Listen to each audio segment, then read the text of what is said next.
Protagonis kita sedang asyik berbincang lewat telepon dengan istrinya ketika tiba-tiba seorang pria mencoba membunuhnya. Sayangnya bagi sang penyerang, protagonis kita bukanlah orang sembarangan. Ia ternyata adalah salah satu pembunuh bayaran terkuat di negara ini, sehingga melumpuhkan pria itu adalah hal yang mudah. Namun, ia tak menyangka akan dikhianati, dan tak lama kemudian, musuh-musuhnya mulai memburu keluarganya. Pada akhirnya, ia bersumpah bahwa ia akan datang memburu mereka beserta para penyokongnya untuk membalaskan dendamnya. Kisah ini dimulai pada hari di mana Red Shirt, pembunuh bayaran top Korea yang ditakuti banyak orang, dan pria yang telah menopang perusahaan begitu lama, tiba-tiba memutuskan untuk pensiun. Bosnya tampak tidak suka dengan keputusan salah satu anak buah terbaiknya untuk pergi begitu saja. Ketika salah satu bawahannya mengusulkan untuk membunuh protagonis kita, sang bos segera menghentikan tindakannya. Sebaliknya, ia mengatakan kepada protagonis bahwa ia bebas untuk pergi. Lagi pula, tidak ada gunanya menumpahkan darah satu sama lain hanya karena ini. Orang pertama yang menerima kabar pensiunnya adalah istri protagonis. Saat berada di dalam bus, ia menanyakan kabar putra mereka. Istrinya yang sedang hamil menyebutnya konyol, namun dengan bahagia memberitahunya bahwa sang bayi menendang. Pada saat itu, protagonis merasa seperti pria paling beruntung di dunia. Ia akhirnya meninggalkan kehidupan lamanya dan kini menantikan untuk bertemu dengan anaknya. Namun, di saat itu juga, ia merasakan haus darah saat seorang pria mencoba membunuhnya. Protagonis kita dengan mudah menghindari serangan itu. Ia mungkin telah pensiun sebagai pembunuh, tetapi insting dan niat membunuhnya tetap setajam silet. Sementara itu, istrinya masih berada di sambungan telepon saat kepanikan menyebar di antara para penumpang. Salah satu dari mereka bahkan berniat menghubungi polisi. Sang pembunuh menyadari hal ini dan memberitahu mereka bahwa mereka bukan targetnya, memberi mereka kesempatan untuk melarikan diri. Semua orang kabur, kecuali protagonis kita. Karena itulah, ia segera menutup telepon, berjanji akan menghubungi istrinya nanti. Pertarungan berlanjut, tapi sayangnya bagi pembunuh tak bernama itu, protagonis kita menyandang gelarnya bukan tanpa alasan. Setelah mencengkeram pria itu, protagonis membalas dengan satu pukulan, yang kekuatannya membuat sang musuh terjungkal. Tanpa ragu, ia melancarkan serangan susulan saat pria itu masih di tanah, lalu mencengkeram lehernya dan mulai mencekiknya. Ia menuntut untuk tahu siapa yang mengirimnya. Pria itu, yang kini kehilangan satu gigi, tertawa. Ia berkata bahwa inilah yang ia harapkan dari sang protagonis. Ia mengungkapkan bahwa ia tidak memiliki informasi tentang rekan-rekannya, namun menambahkan bahwa mereka semua kini mengincarnya. Dengan napas terakhirnya, ia menyatakan bahwa tidak ada seorang pun yang bisa meninggalkan organisasi ini dan tetap hidup. Perasaan ngeri menyelimuti protagonis. Ia segera menelepon istrinya untuk memberi peringatan, namun ponselnya tidak tersambung. Sementara itu, di rumah, istrinya baru saja selesai menyiapkan makan malam, berharap suaminya akan segera pulang. Tiba-tiba, ada ketukan hati-hati di pintu. Saat ia mendekat, ia menanyakan identitas orang tersebut. Pria di luar mengaku sebagai rekan suaminya dan mengatakan ia datang secara pribadi untuk mengantarkan paket pensiunnya. Mio merasa bingung karena suaminya tidak pernah menyebutkan apapun tentang pensiun. Namun tak lama, ia menyadari bahwa ada sesuatu yang sangat salah. Melihat sekelompok pria, ia seketika paham bahwa mereka adalah orang berbahaya. Ia mencoba lari tapi terjatuh, lalu mulai memohon untuk nyawanya. Namun, ia dijambak rambutnya. Pria itu melangkah maju untuk menghabisinya, memperlihatkan dirinya sebagai pembunuh yang sama dari sebelumnya. Sementara itu, protagonis berlari menuju rumahnya dengan kecepatan penuh. Istrinya yang tidak menjawab. Panggilannya membuatnya semakin cemas. Saat ia akhirnya tiba, ia melihat jejak kaki di mana-mana. Wajahnya pucat pasi saat menyadari ia sudah terlambat. Pria yang bertanggung jawab atas kematian istrinya dengan santai mengomentari kedatangannya yang terlambat. Sambil menyantap makanan yang disiapkan sang istri, ia memberitahu protagonis bahwa ia tidak pernah menyebutkan sedang menantikan seorang anak. Ia bertanya apakah itu alasan protagonis mengkhianati sang ketua, seraya menambahkan bahwa ia tidak menyangka protagonis akan peduli pada sesuatu yang sepele. Sungguh kelancangan berbicara seolah-olah mereka adalah teman. Sebagai tanggapan, protagonis bertanya apakah ketua yang mengirimnya. Pria itu menjawab bahwa ketua tidak mengirimnya. Ia membuat keputusan itu sendiri. Ia kemudian lanjut menghina istri dan anak protagonis yang belum lahir. Pada saat itu, kemarahan protagonis mencapai puncaknya. Pria itu memberi perintah untuk membunuh. Penyerang pertama maju dengan pisau, namun protagonis menghindar dan mematahkan lengannya. Saat pria itu berteriak kesakitan, protagonis memanfaatkan kesempatan untuk merampas pisaunya dan langsung membunuhnya. Yang lain menyerbu secara bersamaan, tetapi protagonis meladeni mereka dengan mudah. Pada akhirnya, tak satu pun dari mereka mampu menjatuhkannya. Melihat ini, pria itu berkomentar bahwa protagonis akhirnya mulai terlihat seperti dirinya yang dulu. Rupanya, inilah alasan ia dikenal sebagai Red Shirt. Sekarang, ia mengundang protagonis untuk bermain. Protagonis menerima tantangan itu. Pada awalnya, pertarungan tampak seimbang, tetapi pria itu terbukti lebih taktis, mendaratkan luka kecil pada protagonis. Sebagai balasan, protagonis menerjangnya dan mereka berdua menabrak meja. Saat protagonis bergerak untuk membunuh, pria itu sedikit memiringkan kepalanya. Ia sudah mengantisipasi serangan itu, memanfaatkan momen tersebut, ia membalas. Namun kemudian sesuatu berubah. Pria itu tiba-tiba menyadari dirinya tergores. Meski terluka, ia terus bertarung. Tapi kini, ia mulai menerima hukuman berat dari protagonis. Tidak sanggup lagi, ia mengutuknya. Sebagai tanggapan, protagonis menamparnya. Pada titik itu, pria itu mengakui bahwa ia bukan tandingannya. Meski begitu, ia tetap berhasil membunuh istri dan anaknya. Sebelum ia bisa bicara lebih jauh, protagonis tidak menyia-nyiakan waktu sedetik pun. Ia mengakhiri hidupnya. Setelah itu, protagonis mulai membersihkan mayat-mayat itu satu persatu. Saat ia melakukannya, ia merenungkan segala hal hal yang telah hilang. Istrinya, impiannya akan keluarga normal. Kini, ibu dari anaknya terbaring tak bernyawa. Di adegan berikutnya, protagonis memakamkan mereka. Ia juga mengambil kesempatan ini untuk memberitahu mantan bosnya bahwa beberapa anak buahnya datang ke rumahnya. Bosnya bertanya apakah ia membunuh mereka. Tentu saja, protagonis membenarkannya. Atasannya mengakui bahwa itu adalah kesalahan bawahannya, langsung meminta maaf dan menyampaikan belasungkawa. Namun ia belum selesai. Lai Kuangwan mengatakan kepadanya bahwa meskipun bawahannya bertindak bodoh, ia tetaplah bagian dari keluarganya. Karena itu, ia tidak punya pilihan selain mengirim seluruh organisasi untuk memburunya. Protagonis mendengarkan dengan tenang, menyaksikan jenazah istrinya yang akan dikremasi. Kemudian ia akhirnya angkat bicara. Tidak perlu melakukan itu karena dialah yang akan datang. Dan begitu saja, protagonis melangkah sepenuhnya ke dalam art penjahatnya. Maka dimulailah rencana balas dendam protagonis. Untuk mewujudkannya, ia perlu mengunjungi seseorang. Dengan pemikiran itu, ia meninggalkan rumahnya, berpamitan seolah berbicara kepada mendiang istrinya. Di adegan berikutnya, dua pria sedang membicarakannya. Salah satunya, pria botak yang sedang mengupas apel, mengomentari permintaan mendadak dari markas besar untuk tambahan personel. Sebagai tanggapan, rekannya bertanya dengan keras berapa banyak orang yang mereka butuhkan hanya untuk menangkap satu orang. Mendengar itu, pria botak itu terus mengupas apelnya dan menjelaskan bahwa protagonis menghabisi satu tim penuh. Ia bahkan menyebutkan bahwa Lai Kuangwan secara pribadi memerintahkan pembersihan jenazah mereka. Rekannya, yang masih skeptis, mempertanyakan apakah ketua benar-benar menganggap mereka keluarga. Ia tidak melihat sesuatu yang istimewa dari sekelompok orang yang tewas hanya karena mencoba menjatuhkan satu orang. Faktanya, ia mengejek mereka, menyebut kemampuan mereka menyedihkan. Pria botak itu setuju. Lagi pula, mereka melawan protagonis kita. Ia menambahkan bahwa perusahaan telah memilih lawan yang salah kali ini. Seperti John Wick, protagonis bukanlah sekadar legenda. Ia adalah pria dengan fokus yang mutlak. Sekali ia bergerak, mayat pasti akan berserakan di belakangnya. Ia bahkan memprediksi bahwa dengan kecepatan ini, perang tidak terelakkan. Temannya memperingatkan agar tidak melebih-lebihkan, menyebutnya bajingan dan mengingatkannya bahwa rumor bisa dengan mudah menjadi liar. Lagi pula, apa yang bisa dilakukan satu orang melawan seluruh organisasi pembunuh bayaran? Sayangnya, pria itulah yang berjalan memasuki ruangan di saat yang tepat. Kehadirannya saja membekukan seluruh ruangan. Bahkan mata pria botak itu membelalak kaget saat mengenalinya. Mengabaikan reaksi mereka, protagonis dengan tenang meminta untuk bertemu bos mereka. Yang lain mulai bertanya-tanya apakah ia datang untuk mereka dan mengapa ia tidak langsung menuju markas besar. Sementara itu, teman pria botak yang tadi menghinanya melihat ini sebagai kesempatan sempurna. Ia memberitahu protagonis bahwa ia terkejut karena ia datang ke sini sendirian alih-alih pergi ke markas. Kemudian, menatapnya dengan dingin, ia menambahkan bahwa ia pasti punya nyali yang besar. Si bodoh itu bahkan mencengkeram baju protagonis dan memerintahkan seseorang untuk mengunci pintu. Protagonis hanya menatapnya seolah sedang memutuskan cara terbaik untuk menghabisinya. Namun sebelum keadaan semakin memanas, seorang pria dengan keruk dan kaki yang buntung memasuki ruangan, menyuruh mereka berhenti sebelum terjadi kecelakaan. Ia memahami reaksi anak buahnya. Lagi pula, keadaan memang kacau akhir-akhir ini karena protagonis. Jadi, ia memintanya untuk memahami situasi mereka. Mendengar itu, teman pria botak bertanya apakah bos mereka benar-benar akan membiarkannya pergi. Sebaliknya, bosnya menyuruh Dukan membawakan kopi, bersikeras bahwa protagonis adalah tamu. Saat ia duduk perlahan, ia mengaku penasaran dengan kunjungan mendadak ini. Ia bertanya langsung mengapa protagonis memilih datang kepada seseorang. Sepertinya, orang tua yang beroperasi dari balik bayang-bayang. Protagonis langsung ke intinya. Ia tahu orang tua itu masih memiliki anak buah di markas besar. Apa yang ia inginkan sederhana. Kumpulkan mereka dan siapkan mobil karena ia berencana membunuh ketua Li Kuangwan. Ekspresi pria tua itu langsung berubah serius. Dukan, yang marah, menuntut untuk tahu omong kosong apa yang diucapkan protagonis, namun bosnya memerintahkannya untuk tidak ikut campur. Pria tua itu kemudian bertanya apakah tidak terlambat untuk bergerak melawan ketua. Pertarungan suksesi sudah berakhir sejak lama, dan ia tersingkir oleh ketua dan keluarga Neville. Hidupnya saat ini tidak ada bedanya dengan pengasingan. Dengan kata lain, ia tidak lagi memiliki kekuatan untuk mendukung rencana semacam itu. Belum lagi, jika ia menyerahkan protagonis kepada Lai Kuangwan, situasi akan sangat menguntungkannya. Ia bertanya apa pendapat protagonis tentang hal itu. Sebagai tanggapan, protagonis menyebutnya bodoh. Ia menunjukkan bahwa pria tua itu masih takut pada adiknya dan mungkin takut kehilangan kakinya yang tersisa. Dukan seketika naik pitam, tetapi pria tua itu menyuruhnya tenang. Namun, Dukan mengabaikan perintah itu. Ia tidak pernah menyukai protagonis sejak awal, dan kini ia melihat kesempatannya. Berjanji untuk menangani situasi, ia mencengkeram protagonis, berniat menyeretnya keluar dan memberinya pelajaran. Namun di saat berikutnya, protagonis menghujamkan pisau ke punggungnya. Ia menyusul dengan beberapa serangan, melukainya dengan brutal. Seluruh ruangan menonton dalam diam, tak mampu mengintervensi. Dukan berlutut, menyebut protagonis bajingan. Tapi protagonis belum selesai. Mencengkeram rambutnya, ia mengabaikan rintihan kesakitannya dan membenturkan wajahnya ke meja. Sekali, dua kali, lagi dan lagi, hingga Dukan akhirnya kehilangan kesadaran. Pria yang sama yang mengira bisa menangani protagonis kini hancur lebur. Dengan itu, protagonis beralih ke pria tua itu, Li Bong, dan bertanya apakah apa yang dilihatnya masih belum cukup. Ia menyatakan akan mengurus saudaranya dan bertanya apakah orang tua itu bersedia bergabung dengannya. Sebelum ia bisa menjawab, adegan beralih ke markas. Lai Kuangwan memanggil pertemuan pribadi hanya untuk menyadari bahwa beberapa anggota tidak hadir. Di depan ketua Lai Kuangwan adalah kelompok khusus yang dikenal sebagai Zodiac. Wakil Direktur Zodiac Ox, Chai Ilho melaporkan bahwa si kembar tiga belum tiba. Zodiac RAT, Direktur Song John, merasa lucu bahwa mereka berani terlambat atas panggilan langsung dari ketua. Sementara itu, manajer Zodiac Monkey, Park Song Jae, berkomentar bahwa si kembar tiga semakin berani. Tepat pada waktunya, si kembar tiga akhirnya tiba. Mereka memasuki ruangan sambil mengeluh keras, bertanya pekerjaan macam apa yang membutuhkan kehadiran mereka, terutama karena ketua biasanya menghindari memanggil mereka karena biayanya yang mahal. Si Tengah dengan cepat menyuruh saudara-saudaranya tutup mulut, mengingatkan mereka untuk menunjukkan rasa hormat di depan ketua. Dengan semua orang akhirnya hadir, ketua memulai pertemuan. Ia mengungkapkan target mereka berikutnya. Pada akhirnya, ia bertanya apakah mereka bisa menangani pekerjaan itu. Tanpa ragu, si kembar tiga meminta dukungan dari tim A sambil dengan percaya diri meyakinkan ketua Lai Kuang Wan bahwa mereka akan mengurus semuanya. Sementara itu, Li Bong memberikan kunci mobil kepada protagonis. Sebelum pergi, ia memperingatkannya bahwa setelah ia membunuh saudaranya, keluarga Neville pasti akan memburunya. Namun, orang tua itu tidak terlalu khawatir. Ia hanya berharap protagonis sudah siap seperti dirinya. Protagonis menjawab, memberitahu Lai Bong Wan untuk memberikan dukungan jika ia benar-benar ingin melihat saudaranya tewas. Ia juga menyarankan agar mereka bertemu di perusahaan. Begitu protagonis pergi, ruangan menjadi sunyi dan Li Bong hampir tidak bisa menahan tawanya. Ia memberitahu anak buahnya bahwa waktunya telah tiba dan keadaan akhirnya berbalik. Sementara itu, protagonis sedang dalam perjalanan ke markas besar, tapi saat itu ia menyadari sesuatu. Sekelompok mobil sedang membuntutinya. Si kembar tiga berada di dalam salah satu mobil tersebut dan dua saudara termuda di depan mulai berdebat. Satu bicara tentang membeli konsol game sementara yang lain menyarankan untuk membeli mesin cuci setelah pekerjaan selesai. Begitu saja, candaan berlanjut dan mereka hampir melupakan misinya. Namun, si sulung yang duduk di belakang memotong mereka, menyuruh mereka berhenti dan bersikeras agar mereka fokus. Ia berjanji akan membelikan kedua benda itu, tapi pertama-tama mereka harus berurusan dengan protagonis. Berbicara soal protagonis, saat mereka teralihkan, ia tiba-tiba menghentikan mobilnya dan mulai berkendara mundur. Si kembar tiga terkejut. Si sulung di kursi belakang segera menginstruksikan pengemudi untuk menginjak gas. Menginjak pedal gas, mereka mencoba menabrak protagonis. Namun, dalam sepersekian detik, protagonis memutar setirnya dan menghindari tabrakan dengan selisih tipis. Akibatnya, semua orang menginjak rem secara bersamaan. Salah satu dari si kembar tiga bertanya apakah protagonis gila dan memerintahkan semua orang untuk keluar. Protagonis juga keluar dari mobilnya dengan pisau di tangan. Melihat ia sendirian, kelompok itu percaya mereka memiliki keunggulan. Karena itu, mereka menyerangnya sekaligus. Sementara itu, si kembar tiga mengamati pertarungan dari dalam mobil. Satu berkomentar bahwa tim pendukung mereka terdesak mundur, sementara yang lain menjawab bahwa mereka semua amatir dan bahwa ia pun bisa menghabisi mereka jika ia mau. Akibatnya, mereka mulai berdebat lagi. Akhirnya, si sulung menghentikan mereka, memanggil nama mereka, Samzio dan Ducio. Ia menyuruh mereka berdua untuk tetap waspada karena ada kemungkinan salah satu dari mereka tidak akan kembali hidup-hidup. Dengan mengatakan itu, mereka bertiga keluar. Si sulung memimpin, mengingatkan apa yang harus dilakukan. Sementara itu, protagonis sudah menghabisi tim pendukung mereka. Saat mata mereka bertemu, si sulung memberi perintah membunuh. Dan begitu saja, pertempuran dimulai. Saat bertarung, protagonis memberikan konteks tentang si kembar tiga milik ketua. Anda lihat, ada satu hal yang perlu ia waspadai saat menghadapi mereka. Si kembar tiga adalah ahli dalam menyerang secara bersamaan dan mengordinasikan gerakan mereka. Itulah bagaimana ia berhasil menghindari serangan pertama, menyebabkan Ducio secara tidak sengaja menendang wajah si sulung. Namun, yang tidak ia duga adalah salah satu dari mereka menggunakan yang lain sebagai tumpuan. Karena itu, ia tidak dapat bereaksi tepat waktu dan terkena tendangan dari Ducio. Melihat ini, Dusyuk mengejeknya. Protagonis segera mencengkeramnya dan membantingnya ke aspal. Rupanya, si kembar tiga itu memiliki pisau tersembunyi di sepatunya. Protagonis menyadari ia menderita luka di punggung bawahnya, dan semakin lama pertarungan berlanjut, semakin merugikan baginya. Dengan kata lain, ia harus mengakhiri pertarungan dengan cepat. Menariknya, si kembar tiga menunjukkan perilaku kekanak-kanakan, tiba-tiba bertingkah seperti anak kecil. Akibatnya, Samio, yang termuda, menjadi kesal setelah dipukul dan berteriak kepada mereka untuk fokus pada protagonis. Dengan itu, mereka menyerangnya secara bersamaan. Selama pertukaran serangan, protagonis menyadari Ducio bersiap menyerang dari atas. Ia tidak mampu bereaksi tepat waktu, dan akibatnya, Ducio menghujamkan pisaunya ke paha protagonis. Sebelum ia bisa pulih, ia menerima 3 luka dari saudara-saudaranya secara bersamaan. Protagonis terus bertarung sambil mencoba menciptakan jarak. Si kembar tiga adalah veteran yang telah bertarung bersama selama bertahun-tahun. Namun, protagonis telah melihat pola mereka. Mereka memutar posisi dengan 2 orang membuatnya sibuk sementara 1 orang menyerang titik buta dengan waktu yang tepat. Jika terus begini, pertarungan pada akhirnya akan berakhir jika ia kehilangan fokus. Meski begitu, ia tahu ia bisa memecah formasi mereka dengan kesempatan yang tepat. Melihat protagonis sengaja memojokkan dirinya sendiri, saudara kedua, Ducio, menjadi sombong. Namun, si sulung memperingatkannya untuk tidak lengah. Si sulung mengakui dalam hati bahwa meskipun situasi menguntungkan mereka, insting membunuhnya berteriak padanya. Rasanya seolah-olah merekalah yang terpojok, bukan protagonis. Saat ia memikirkan ini, Yang termuda tiba-tiba menjadi tidak sabar, jengkel karena protagonis belum mati. Si sulung merasakan bahaya dan segera mencoba memperingatkannya. Sayangnya bagi mereka, inilah kesempatan yang ditunggu-tunggu protagonis. Ia seketika mencengkeram si kembar tiga termuda dan menguncinya dalam cekikan, lalu menghujamkan pisaunya tepat ke tubuh anak itu. Melihat ini, 2 saudara yang tersisa panik dan memohon agar protagonis menunggu. Mereka menyerah marah, menawarkan apa saja sebagai ganti nyawa saudara mereka. Si termuda mencoba mengancam protagonis, tapi sebelum ia selesai, protagonis menghabisinya. Ia menegaskan bahwa tak satupun dari mereka akan keluar hidup-hidup. Mereka sebaiknya mengambil senjata mereka dan terus bertarung. Marah, 2. Saudara yang tersisa mengambil pisau mereka dan menyerang maju dengan niat membunuh. Kali ini, pertukaran serangan tidak berlangsung lama. Tanpa koordinasi sempurna mereka, protagonis dengan mudah mengalahkan mereka, dimulai dari si sulung. Setelah menikamnya berkali-kali, ia memberikan serangan penyelesaian yang cepat. Duccio melihat kakaknya jatuh. Sebelum ia bisa bereaksi, protagonis menendangnya tepat di wajah. Pria itu melihatnya mendekat dan memejamkan mata, menerima takdirnya. Dengan itu, protagonis melanjutkan perjalanannya ke markas. Di markas besar, mereka menerima laporan bahwa si kembar 3 dan tim A telah gagal. Karena lokasi protagonis tidak diketahui, keamanan diperketat. Berbicara soal keamanan, salah satu penjaga tiba-tiba mengonfirmasi lokasinya. Saat ditanya di mana ia berada, pria itu dengan cemas menjawab, protagonis sudah tiba dan saat ini berdiri tepat di depan markas besar mereka. Mendengar ini, Gu Manzu menuntut pria itu mengulangi ucapannya. Karena protagonis sudah berada di depan gedung, ia menginstruksikan mereka untuk menahannya karena ia sedang dalam perjalanan. Menyaksikan ini, bawahannya ragu, bertanya-tanya apakah mereka harus mengikuti. Sebagai tanggapan, pemimpin tim menyuruh mereka untuk bersiap. Lagi pula, siapapun yang pernah berada di tim yang sama dengan protagonis tahu persis apa artinya itu. Sementara itu, protagonis dilarang memasuki gedung, dan akibatnya, ia mulai menarik perhatian yang tidak diinginkan dari kerumunan. Tak lama kemudian, staf keamanan menerima telepon dari kepala keamanan, Onam Wong. Ia bersikeras agar mereka membiarkan protagonis masuk karena terlalu banyak orang yang melihat. Selain itu, begitu ia di dalam, mereka bisa menanganinya dengan tenang. Karena itulah, para penjaga membuka jalan, membiarkan protagonis masuk. Namun, tepat sebelum ia melangkah masuk, Gu Manzu menghentikannya. Ia bertanya apakah harus sampai seperti ini. Memanfaatkan momen tersebut, ia menyampaikan belasungkawa, tetapi bersikeras bahwa apapun yang terjadi, yang hidup harus tetap hidup. Ia juga menunjukkan bahwa protagonis dibutakan oleh kemarahan dan jelas tidak berpikir jernih. Jika ia memasuki perusahaan, ia pasti akan mati. Sebagai tanggapan, protagonis memberitahu bahwa ia menerima pakaian bayi yang ia kirim dan istrinya menyukainya. Ia juga berterima kasih kepada Gu Manzu karena telah menjaganya sebelum berjalan masuk ke dalam gedung. Pada titik ini, Gu Manzu hanya bisa berdiri di sana dan menonton. Saat protagonis masuk, penjaga keamanan menganggapnya sebagai isyarat untuk bertindak. Setelah bertukar sinyal, mereka semua mulai bergerak mengikutinya secara bersamaan. Begitu protagonis melangkah masuk ke dalam lift, para pria itu menghentikannya dan ikut masuk bersamanya, meminta untuk ikut dalam perjalanan. Begitu pintu lift tertutup, protagonis dengan belak-belakan menyuruh mereka untuk tidak membuang waktu. Ia menyarankan agar mereka segera menyelesaikan ini dengan cepat. Sementara itu, di kantor ketua bertanya kepada Onam Wong tentang anak buah saudaranya. Onam Wong memberitahu Lai Kuangwan bahwa semua anak buah saudaranya telah disita senjatanya dan saat ini ditahan di ruang seminar, jadi ia ragu mereka akan bisa keluar. Namun, ia bertanya-tanya dengan lantang apakah perlu sampai sejauh ini. Mendengar ini, Lai Kuangwan mengungkapkan bahwa ia mengetahui protagonis telah bertemu dengan saudaranya, Lai Bongwan. Meskipun Onam Wong mungkin berpikir ia bereaksi berlebihan, ia memutuskan untuk menceritakan sebuah kisah dari sebelum ia menjadi CEO. Rupanya, ini terjadi selama pertempuran suksesi. Saat itu, Lai Bongwan memerintahkan Guangwan untuk menangani masalah konstruksi Sanwu untuknya. Guangwan terkejut dan secara alami bertanya mengapa harus dia, tetapi kakaknya bersikeras. Ia menjelaskan bahwa orang-orang itu sangat merepotkan dan harus ditundukkan sejak awal. Sederhananya, ia tidak ingin mereka mengganggu proyeknya. Ia menambahkan bahwa ia memiliki ekspektasi yang tinggi dan bahwa Guangwan tidak boleh mengecewakannya. Lagi pula, Guangwan tidak ingin mengecewakan ayah mereka. Tepat setelah mengatakan itu, Guangwan melihat saudaranya mengurus bisnisnya. Adegan kemudian beralih ke sebuah gedung. Di dalamnya, kita melihat protagonis. Rupanya, ini adalah pertama kalinya Lai Guangwan bertemu dengannya. Ia tidak menyangka orang yang ditugaskan sebagai cadangan hanyalah seorang pemula. Bagaimanapun, ia melanjutkan tugas ayahnya, tetapi tidak tanpa memperingatkan protagonis untuk tidak melakukan tindakan gegabah. Saat mereka memasuki kantor, protagonis dengan cermat mengamati sekelilingnya dan menghitung jumlah pria di dalam. Sementara itu, Lai Guangwan melangkah maju dan memperkenalkan dirinya sebagai wakil presiden. Sambil mencibir, pria itu langsung menuntut untuk mengetahui keberadaan pamannya. Ia dengan belak-belakan menyuruh Lai Guangwan untuk membawa saudaranya karena ia tidak punya urusan untuk dibicarakan dengannya. Protagonis melihat Lai Guangwan canggung membiarkan tangannya terulur tampak seperti orang bodoh. Pria itu kemudian memberitahu bahwa ia akan mengambil alih proyek tersebut sehingga Lai Guangwan harus menyadarinya. Begitu ia mengatakan ini, anak buahnya segera mengunci pintu. Pada saat yang sama, ia menggeser kontrak, melintasi meja, menginstruksikan Lai Guangwan untuk menandatanganinya. Lai Guangwan membeku. Karena negosiasi jelas sudah tidak mungkin, protagonis dengan tenang melangkah maju. Tepat sebelum pria itu bisa bicara, protagonis merespons dengan tamparan brutal di wajahnya. Mencengkeram rambutnya, ia menyuruhnya untuk mendengarkan sebelum membenturkan kepalanya ke meja. Protagonis bersikeras bahwa inilah cara menyapa seorang wakil presiden. Akibatnya, bawahan pria itu menyerangnya, tetapi bahkan sebagai pemula, protagonis dengan mudah menjatuhkan mereka semua tanpa berkeringat. Menyaksikan ini, Lai Guangwan tidak percaya ini adalah pria yang sama yang pernah ia remehkan. Bagaimanapun, misi selesai. Kemudian Kemudian, Lai Guangwan menyebut tindakan protagonis menangani situasi itu ceroboh. Ironisnya, datang dari orang yang sama yang berdiri kaku dan tidak berdaya selama negosiasi. Jelas, musuh memiliki lebih banyak orang, dan protagonis bisa merasakan bahwa situasinya tidak menguntungkan. Jadi, saat ditanya mengapa ia tetap memilih bertarung, protagonis hanya menjawab bahwa ia melakukannya karena ia tahu ia tidak bisa kalah. Sekarang kembali ke masa sekarang. Ketua bertanya kepada Oh Nam Wong apakah ia mengerti mengapa protagonis begitu berbahaya. Ia menjelaskan, terlepas dari kemampuan, protagonis tidak pernah terlibat dalam pertarungan yang tidak bisa ia menangkan. Dengan kata lain, ia selalu menang. Sementara itu, di luar markas, tim Li Bong bersiaga. Semua menunggu perintahnya. Mendengar ini, ia akhirnya memberikan perintah dan bahkan mengizinkan mereka untuk menggunakan kekuatan mematikan. Sekarang, kita kembali ke protagonis. Ia dengan tenang keluar dari lift dan terlepas dari banyaknya pria yang hadir, ia terus berjalan maju tanpa ragu. Namun, salah satu dari mereka tiba-tiba menjadi tidak sabar, menunggu bala bantuan. Jadi, ia melakukan langkah pertama. Protagonis merespons seketika, membalas serangan tersebut. Dan begitu saja, ia melumpuhkan pria itu dengan mudah, menyusul dengan serangan lutut yang brutal. Melihatnya bertarung secara langsung, yang lain benar-benar terpaku. Melihat mereka ragu, salah satu pria mengingatkan kelompok itu bahwa protagonis sendirian dan bahwa mereka memiliki keunggulan jumlah. Karena itu, mereka semua memutuskan untuk menyerang bersama. Sementara itu, di kantor Lai Guangwan, bawahannya yang botak menyarankan untuk mengerahkan tim yang bersiaga. Namun ketika ia menyebutkan keunggulan jumlah mereka, ketua menghentikannya. Ia bersikeras bahwa perang tidak dimenangkan hanya dengan jumlah. Sebaliknya, pasang surut tergantung pada siapa yang memimpin. Ia kemudian bertanya kepada pria itu apakah ia benar-benar percaya bisa melawan protagonis jika ia berdiri tepat di depannya. Lebih lanjut, ia menunjukkan bahwa anak buahnya hanyalah pekerja bergaji. Tidak peduli seberapa besar mereka mencintai uang, mereka juga harus mempertimbangkan risiko kematian. Dan mereka yang telah melihat protagonis bertarung secara langsung secara alami akan memikirkan risiko itu. Lagi pula, sebelum masing-masing dari mereka menjadi pembunuh bayaran, mereka adalah manusia. Tapi itu tidak berarti mereka akan mundur begitu saja. Lagi pula, target mereka hanya satu orang. Namun, keadaan berubah drastis ketika seorang pekerja melaporkan bahwa anak buah Lai Bongwan telah mulai menyerang. Yang lain bingung, bertanya-tanya apa yang sedang terjadi. Satu orang bahkan bertanya apakah mereka tidak seharusnya berurusan dengan protagonis sebagai gantinya. Tapi Lai Guangwan tampaknya telah mengantisipasi ini. Jadi, sementara anak buah saudaranya sedang dalam proses memasuki gedung, ia memanggil kelompok khususnya, 12 zodiak. Ia segera mulai memberikan perintah, secara khusus menugaskan Monkey hingga Pig untuk mempertahankan lantai bawah. Selain itu, ia menawarkan mereka hadiah sebesar 1 miliar won. Adapun sisanya, tugas mereka adalah membunuh protagonis dengan hadiah 10 miliar won jika berhasil. Sejujurnya, Lai Guangwan ingin menghabisi protagonis dengan tangannya sendiri. Jadi, ia membuat penawaran khusus. Siapapun yang membawanya hidup-hidup akan menerima posisi unik. Ia juga memperjelas bahwa tidak akan ada hadiah bersama. Siapapun yang menghabisi protagonis mengambil semuanya. Kemudian, ketika kelompok itu tiba untuk mengepung protagonis, mereka terkejut melihat 12 zodiak dan secara alami berasumsi bahwa mereka datang untuk mendukung mereka. Mengabaikan mereka, RAT,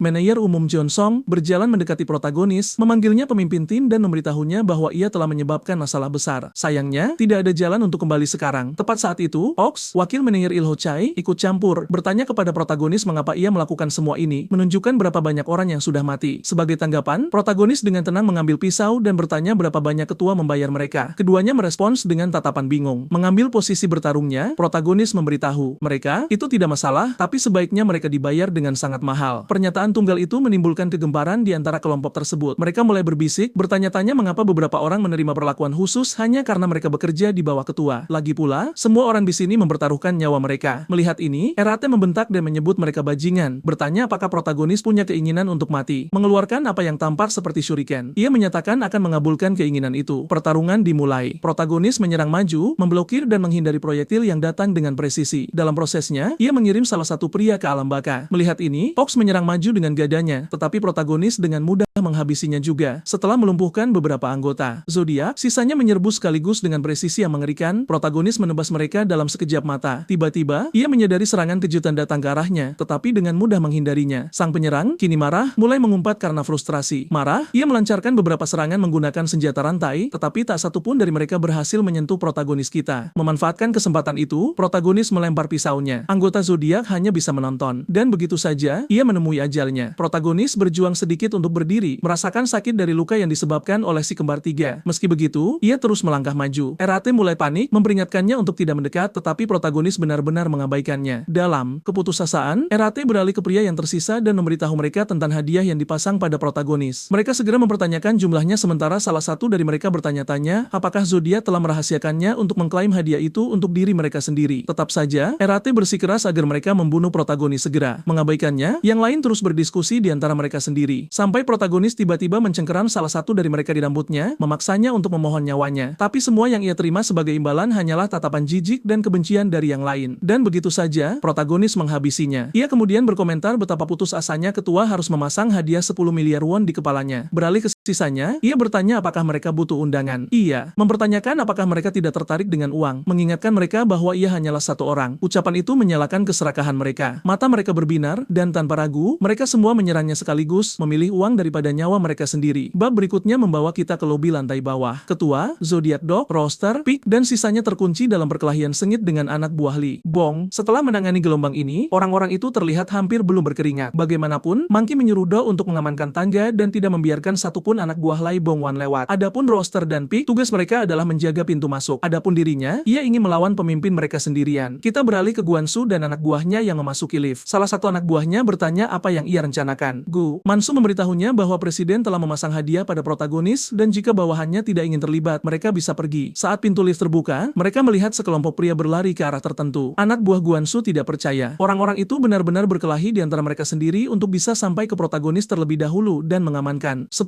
miliar won. Akibatnya, protagonis sedikit kewalahan. Ia terus-menerus diserang dari segala arah. Tempat itu adalah area terbuka, jadi ia tidak bisa menggunakan lingkungan untuk menghindari serangan. Bahkan ia, seorang pembunuh bayaran top, berpikir situasinya tanpa harapan. Mengetahui ini, para pria itu tanpa henti berteriak padanya untuk mati, melihat bahwa ia terpojok dan saat ini dalam posisi yang tidak menguntungkan. Namun pada saat itu, Gu Mansu melakukan entry dinamisnya ala Gai Sensei dari Naruto. Tendangannya begitu kuat hingga membuat seorang pria terhuyung beberapa meter. Seluruh kelompok membeku, bertanya-tanya apa yang baru saja terjadi. Memanfaatkan momen tersebut, Guansu berteriak, menyuruh bajingan itu untuk menguasai diri, bertanya berapa banyak orang yang harus mati sebelum mereka sadar. Hanya karena presiden memasang hadiah bukan berarti mereka harus kehilangan akal. Belum lagi, orang-orang ini tidak sadar bahwa suatu hari mereka bisa berakhir seperti protagonis setelah pensiun. Ia bersikeras bahwa ketua tidak bisa dipercaya. Selain itu, tidak ada jaminan mereka akan mendapatkan 10 miliar setelah pekerjaan selesai. Bahkan setelah ia bersikeras agar mereka berhenti, salah satu dari mereka bertanya di semua waktu, kenapa sekarang? Ia menambahkan bahwa mereka adalah pembunuh, pada dasarnya adalah pembunuh bayaran yang hanya dibayar setelah membunuh, dan secara alami menuntut untuk tahu mengapa Gu Mansu bertindak sok suci. Lebih buruk lagi, orang-orang itu mulai berpikir Gu Mansu hanya membuat alasan dan bahwa rencana sebenarnya adalah mengamankan protagonis untuk dirinya sendiri. Mendengar ini, Gu Mansu tidak bisa berkata-kata. Sekarang, kelompok itu percaya ini benar. Selain itu, waktu kemunculan Guansu tampak mencurigakan. Ia hanya muncul ketika protagonis kewalahan dan kelelahan. Kelompok itu menjadi marah, berteriak bahwa pria itu adalah pengecut yang mencoba mencuri uang mereka. Lebih buruk lagi, mereka mulai menuduhnya sebagai pengkhianat. Sementara itu, protagonis menggunakan jeda singkat ini untuk mengatur napas dan merencanakan langkah selanjutnya. Jadi, ketika kelompok memutuskan untuk mengejar kelompok Guansu dan protagonis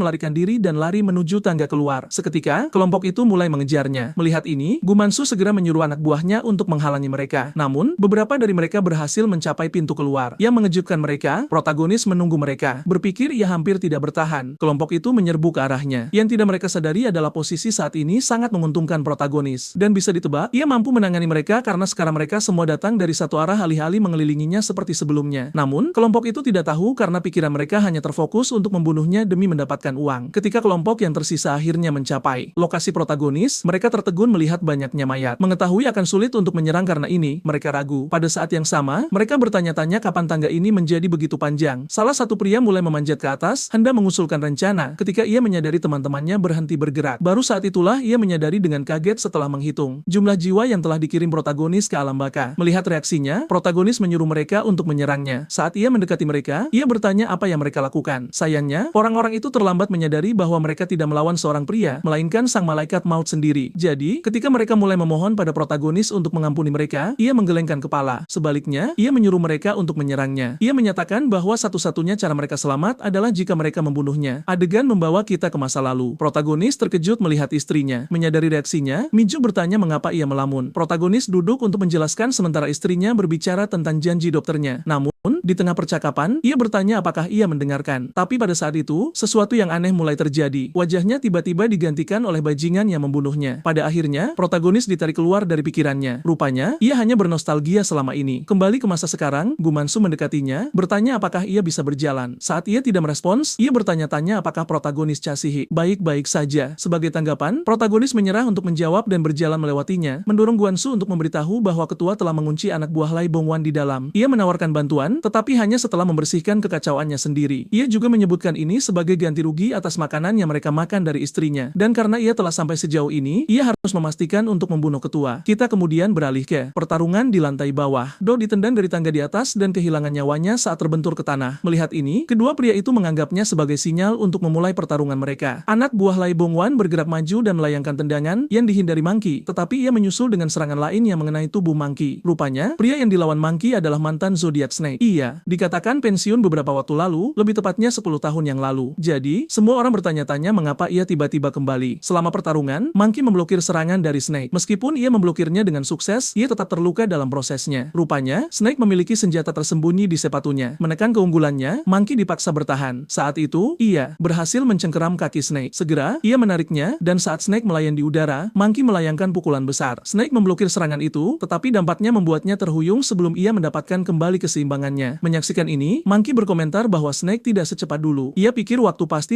mulai mengejarnya. Narasi memperkenalkannya sebagai mantan Zodiac Snake, Han Kangan. Jadi, Monkey secara alami menyapanya dengan hormat sebagai seniornya. Tepat saat itu, mereka mendengar lift turun. Kelompok itu berpikir sudah saatnya bala bantuan tiba, dan mungkin Zodiac yang pergi untuk membunuh protagonis telah kembali. Namun, saat pintu lift terbuka, kelompok itu tertegun. Itu adalah anak buah Lee Bongwan, pria yang memimpin mereka. Segera berteriak kepada timnya untuk membunuh semua anak buah Lai Kuangwan. Monkey mengamati apa yang terjadi dan menyadari keadaan telah berbalik. Melihat ekspresi bingungnya, Han Kongsan bertanya mengapa ia melamun. Karena hanya ada 4 anggota Zodiac di lantai bawah. Snake menyimpulkan bahwa sisanya mengejar protagonis. Memperbaiki bahunya, ia percaya bahwa kedatangan anak buahnya berarti semua bala bantuan Zodiac dan sekutu Monkey telah dimusnahkan. Monkey menjadi marah dan memanggilnya bajingan. Menunjukkan cedera Monkey, Snake menyuruhnya untuk tidak berlagak tangguh. Ia tahu bahwa Monkey tidak bisa menggerakkan kaki kanannya. Sekarang Monkey mulai menyadari beratnya situasi mereka. Sementara itu, di lantai 43 di luar kantor ketua, seorang pria kekar berjaga. Tiba-tiba, ia merasakan seseorang mendekat. Berbalik, ia melihat seorang pria ketakutan berlari, mengeluh, dan bertanya-tanya kemana semua orang pergi. Rupanya, pria itu melarikan diri dari protagonis. Saat ia mendekati pria kekar itu, ia menyapanya sebagai kepala manajer, percaya ia telah diselamatkan. Namun, manajer Chio menatapnya dengan jijik. Di tengah kalimat, pria ketakutan itu menerima tamparan brutal. Ia dilumpuhkan seketika sementara kepala manajer Seo menghela napas dengan kesal. Rupanya, ia adalah Zodiac Dragon dan juga pemimpin Zodiac. Menatap protagonis, manajer Seo berkomentar bahwa sudah lama sekali dan mengaku ia tidak pernah menyangka ia akan sampai sejauh ini. Ia juga menyebutkan mendengar bahwa protagonis mengalahkan si kembar tiga. Meskipun ia menyatakan ketidaksukaannya pada mereka, mengatakan mereka selalu bertingkah seolah-olah bisa menyelesaikan segalanya, namun berakhir mati. Protagonis tetap diam saat manajer Seo melanjutkan monolog satu sisinya. Tiba-tiba, Seo meluncurkan serangan kejutan, tetapi protagonis begitu cepat sehingga ia hanya mengenai bayangan. Protagonis merespons dengan menghindari serangan berikutnya dan menebas paha Seo. Manajer Seo mengertakkan gigi, mengerang kesakitan. Akibatnya, pertarungan meningkat, tetapi protagonis dipaksa bertahan karena serangan Seo yang tiada henti. Akhirnya, protagonis kehilangan keseimbangan, mungkin karena ketegangan akibat bertarung sampai sejauh ini. Manajer Ko menyadari ini juga dan mencatat bahwa protagonis sampai sejauh ini meskipun dalam kondisi yang begitu babak belur. Ia mengakui kekuatannya, tetapi menyatakan bahwa ini adalah tujuan akhirnya. Dengan gerakan tajam dan tepat, protagonis menebas pergelangan tangannya. Akibatnya, ia kehilangan cengkeraman pada senjatanya dan terpaku. Sementara itu, di dalam kantor ketua, mereka bisa mendengar pertempuran terjadi di luar. Melalui radio, seseorang melaporkan bahwa anak buah Lai Bongwan telah dibebaskan dari ruang seminar dan menanyakan keberadaan bala bantuan mereka sendiri. Lebih buruk lagi, Zodiac yang mempertahankan lantai bawah semuanya telah jatuh. Karena itu, anak buah Lee Kuangwan panik dan mengeluarkan perintah mundur. Sementara itu, kita kembali ke protagonis. Ia berhasil menikam manajer Seo di bahu, sambil mengertakkan gigi. Seo mengakui itu tidak buruk untuk seseorang yang hampir mati. Sebagai tanggapan, protagonis mengungkapkan bahwa ia mendengar semua yang dikatakan Seo tentang si kembar tiga. Dibandingkan dengan mereka, ia dengan belak-belakan menyatakan bahwa ia jauh lebih lemah. Ini membuat manajer Seo marah. Ia menyatakan bahwa ia adalah pemimpin Zodiac dan menolak untuk disebut lemah. Sementara itu, di dalam kantor ketua, Lee Kuang bisa tahu dari kebisingan di luar bahwa keadaan tidak berjalan dengan baik. Akhirnya, pintu terbuka. Protagonis berjalan masuk perlahan, beroperasi murni dengan adrenalin. Ia memberitahu ketua bahwa kesalahan terbesarnya adalah membiarkannya masuk ke gedung. Lagi pula, ia secara pribadi memperingatkannya sehari sebelumnya bahwa ia akan datang menjemputnya. Adegan berikutnya membawa kita ke kantor Lai Bong. Rupanya, pria tua itu diam-diam menunggu telepon. Jadi, ketika bawahannya yang botak menyadari ini, ia meyakinkan bosnya bahwa situasi ada di pihak mereka dan bahwa mereka harus menunggu sedikit lebih lama. Ia yakin mereka akan menerima telepon dari markas besar segera. Lai Bong akhirnya berbicara mengatakan, rasanya aneh. Butuh 9 tahun baginya untuk sampai ke titik ini. Ia telah merencanakan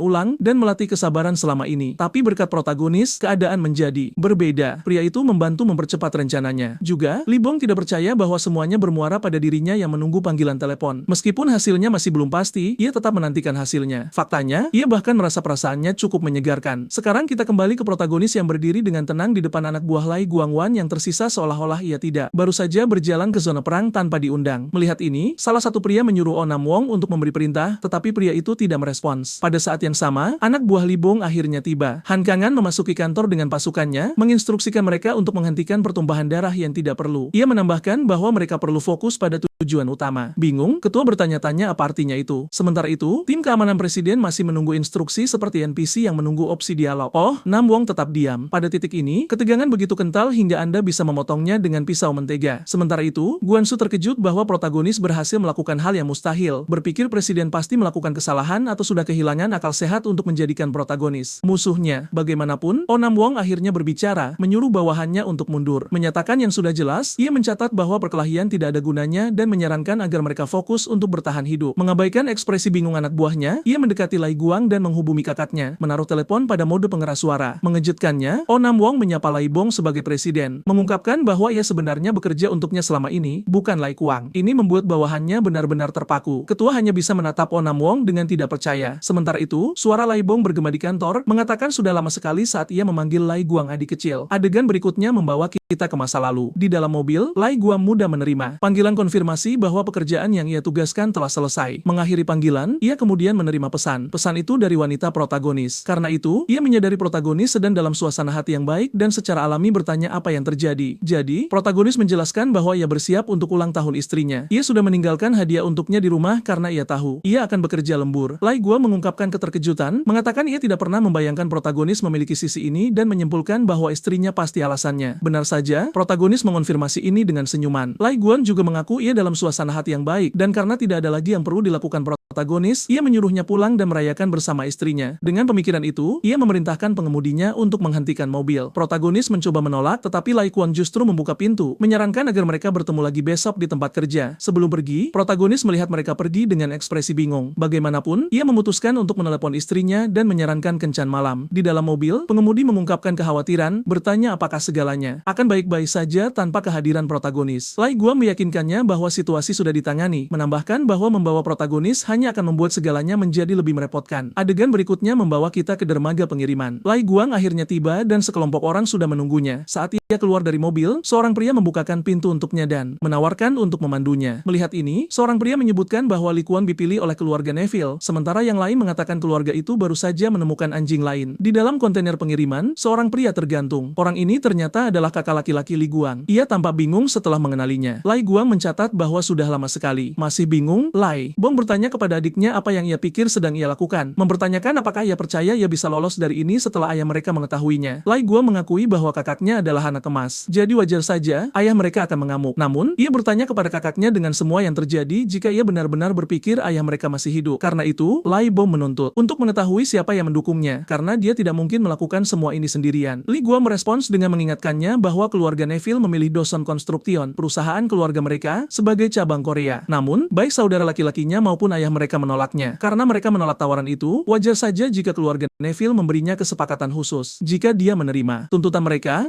akan menjadikannya presiden. Sebagai balasan, Lai Bong menyebut saudaranya itu idiot karena memberikan perusahaan dan menjadi anji mereka. Li Guang menjawab bahwa jika bukan karena dia, perusahaan itu pasti sudah terkubur. Selain itu, biaya untuk melawan keluarga Neville akan ditanggung. Sedangkan untuk dirinya sendiri, dia tidak bisa lagi terus hidup di bawah bayang-bayang saudaranya. Saudaranya telah mengambil semua hak istimewa, tapi sekarang sudah cukup. Sambil mencondongkan tubuh lebih dekat, dia memberitahu saudaranya bahwa dia tidak tahu bagaimana rasanya menjalani kehidupan yang terus-menerus diabaikan. Jadi, dia akan memastikan saudaranya menyesal seumur hidupnya. Dengan itu, dia menyuruh tukang jagal di sampingnya untuk memulai. Ya, tukang jagal itu. Sebagai jawaban, pria itu bertanya dengan santai apakah dia ingin lengan kanan atau kiri. Mendengar ini, Lai Bong panik dan memohon kepada saudaranya untuk menunggu. Sebagai tanggapan, Lai Guang meminta satu kaki. Mengenai kaki yang mana, bagian itu tidak terlalu menjadi masalah baginya. Dengan itu, Lai Guang pergi dan si tukang jagal mulai bekerja. Sementara itu, saudaranya mulai memohon, mengakui kesalahannya dan mengatakan bahwa dia salah. Namun, Lai Guang mengabaikannya. Jeritan menyakitkan saat kaki saudaranya robek memicu kegembiraan yang menyimpan di dirinya, seolah akhirnya melepaskan amarah yang terpendam selama bertahun-tahun. Melihat ekspresinya yang ceria namun meresahkan, orang-orang itu mengucapkan selamat atas peran barunya sebagai presiden. Sekarang kembali ke masa kini. Li Bo menyuruhnya untuk menganggapnya seperti saat sebelumnya. Dia kemudian mengakhiri panggilan dengan menggunakan kata-kata Lai Guang sendiri untuk melawannya. Di bab berikutnya, Presiden Li Guangwong memberitahu protagonis kita sesuatu. Dia menjelaskan bahwa butuh waktu 10 tahun baginya untuk mencapai posisi presiden. Sambil meraih papan namanya, dia bertanya kepada protagonis kita apakah dia tahu makna di baliknya. Protagonis kita tidak menjawab. Jadi, Lai Guangwan menjelaskan bahwa ketika dia masih kecil, dia sangat penasaran. Dia bertanya-tanya kekuatan macam apa yang dimiliki nama itu. Kekuatan yang cukup kuat untuk membuat ayahnya sendiri menukarnya demi nama itu dan sangat mencintainya. Dulu, ayahnya menjalankan bisnis kecil. Pekerjaan mereka hanyalah menagih uang dari bisnis atau perusahaan yang mengeksploitasi bisnis atau orang lain. Orang-orang begitu terkesan dengan pekerjaan mereka sehingga mereka akhirnya diakui dan direkomendasikan di dunia politik dan keuangan. Rekomendasi itu pada gilirannya memberi mereka dukungan. Pada akhirnya, bisnis kecil itu menjadi besar dan mereka akhirnya berevolusi menjadi organisasi pembunuh pertama di Korea. Tentu saja, sebagai putra pendiri, dia mempelajari seni pembunuhan dan mulai bekerja pada usia 17